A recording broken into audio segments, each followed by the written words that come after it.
La corruption, ce mal qui gangrène de nombreuses sociétés, affaiblit le développement de plusieurs pays dans le monde.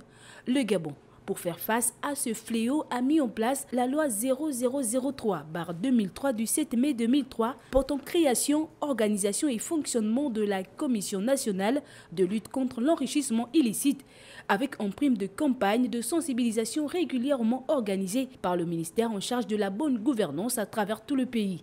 Et c'est tout le sens de cette conférence et débat organisée ce matin ici au cabinet des lois de Gabon. Nous étions beaucoup plus dans une démarche de sensibilisation, d'information sur l'ensemble des problématiques.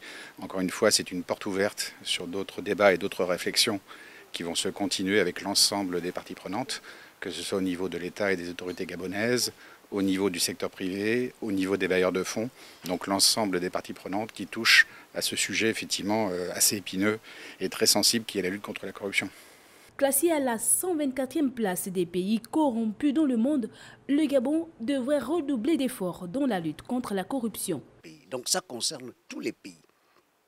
Et nous, au niveau du Gabon, nous avons pensé que au-delà de ce que nous faisons sur le plan gouvernemental, il faudrait qu'on en parle aussi avec les entreprises, avec les chefs d'entreprise, avec les employés, avec tout le monde.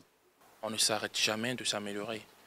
Donc lorsqu'on stagne, il faut chercher à changer cette situation et chercher à s'améliorer de façon constante, indépendamment du niveau où l'on se trouve sur la question de la bonne gouvernance. Donc nous encourageons les autorités à faire davantage d'efforts, à aller de l'avant. Le cabinet des lois de Gabon compte s'engager véritablement contre la corruption afin que le Gabon demeure une destination de choix pour les investisseurs.